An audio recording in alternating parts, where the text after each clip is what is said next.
Hey everybody, we're going to be playing exercise number 142, which is called The Saints Go Marchin' Again.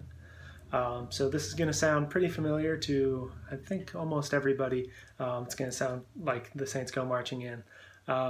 So a couple things we want to check out before we play this piece. We want to pay attention to the road map. So that means that we have to look at our repeat signs.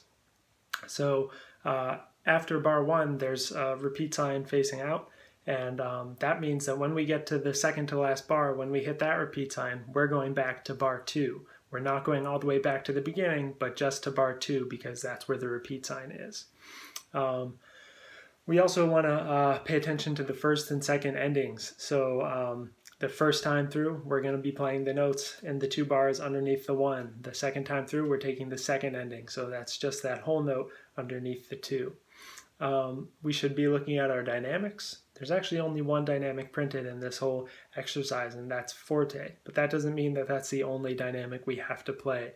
We can add our own dynamics in and phrase and make music beyond what's on the page. We should also pay attention to the fact that we have those 3 quarter note pickups. So when we're counting off, we should be thinking 1, 2, 3, 4, breathe, play. So we're breathing on beat 1 after we give ourselves a measure of beat to count off. We're going to play this one slowly first with the metronome, and then we'll bump it up in tempo because at the start of this piece there's a tempo marking of allegro, and allegro, as you might remember, means fast. So we want to have this at a faster tempo as our goal. So my metronome's set on quarter note equals 80. When you're practicing at home, you should also practice with metronome. There'll be 5 clicks before we start.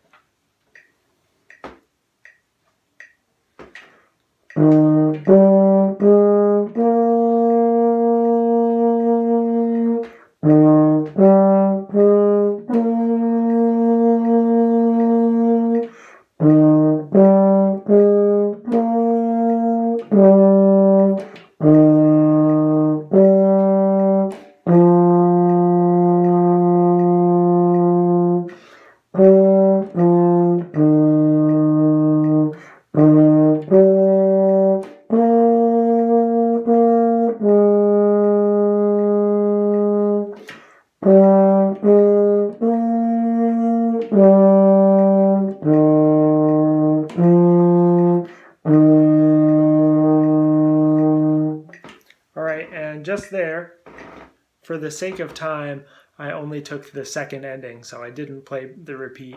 Now when I speed it up, I am going to take both repeats.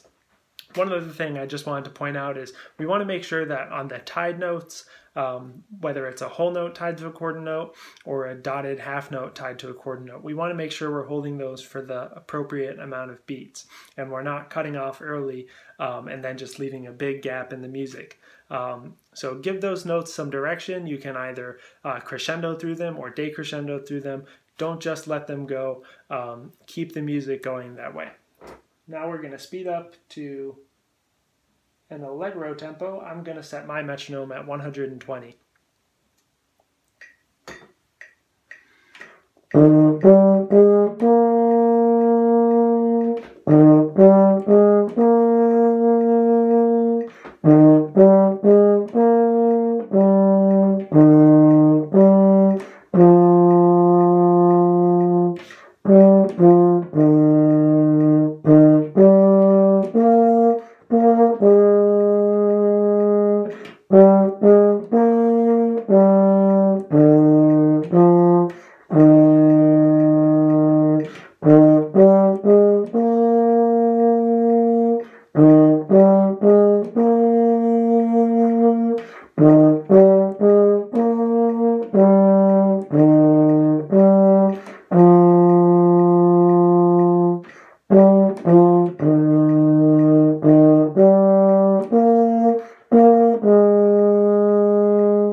Alright, and hopefully in this recording you can hear some of the different accents or articulations and dynamics that I'm using.